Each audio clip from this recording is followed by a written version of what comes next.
বীরভূম জেলা তৃণমূলের কোর কমিটির সদস্য অনুব্রত মণ্ডলের সঙ্গে বোলপুর থানার আইসি লিটন হালদারের অডিও ভাইরাল হওয়া প্রসঙ্গে এবার বোলপুরের জেলা তৃণমূল কার্যালয়ে বীরভূম জেলা পুলিশ সূত্রে জানা গেছে, এই নোটিশের মাধ্যমে আগামীকাল শনিবার অনুব্রত মণ্ডলকে বোলপুর থানায় তলব করা হয়েছে।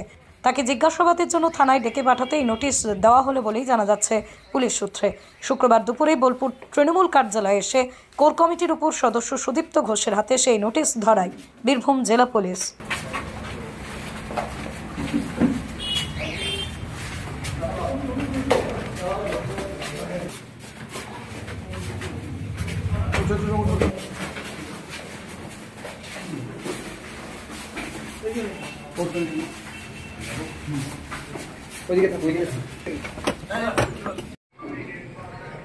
সুযোগ করলে সুযোগ করে দিই এটা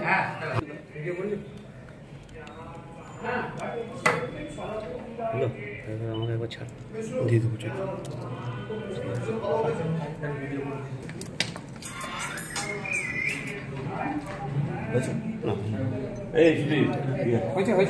আমি নিই আমার মধ্যে কি ছিল কিছু জানিস? না না তুমি কোথা কোনটা দিলেন? বোলপুর থানা থেকে। ঠিক আছে, এটা কার হাতে দিলেন? কার হাতে দিলেন? ওখানে জেনে হচ্ছে যে রিসিভ করেছেন, ওনার নাম তো জানি না। কি ছিল আমি জানি না, আমি বলতে পারবো না।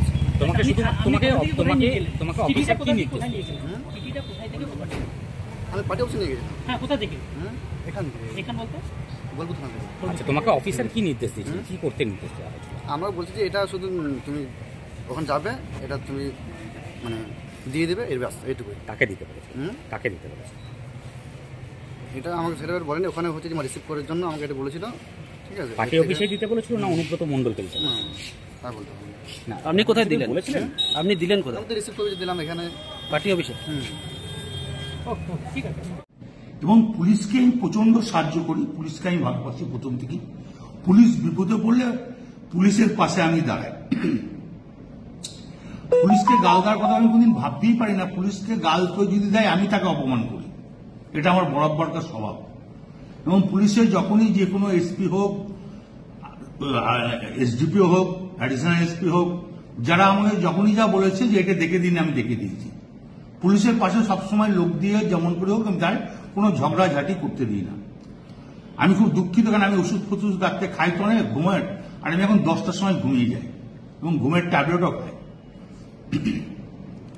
সেই সময় ঘুমটা ভেঙেছে। নুরুল যে ছেলেটা আমাদের খুব ঘি দেওয়ার খুব ভালো ছেলে, ওর বাবা বলতো আমাদের দল করতো, বাবার করার পর ও দল করে, খুব নিরীহ ছেলে, ভালো ছেলে।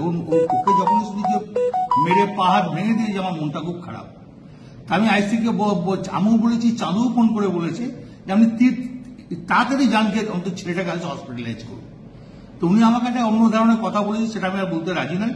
তখন আমি নিজের রাগ সামালতে পারিনি, এটা স্বাভাবিক আমি বলেছি। এর জন্য আমি দুঃখিত, আমি ক্ষমা প্রার্থী। এটা যদি স্বাভাবিক আমার মুখ থেকে এই কথাটা বেরোনো উচিত নয়, তার জন্য আমি দুঃখিত এবং ক্ষমা।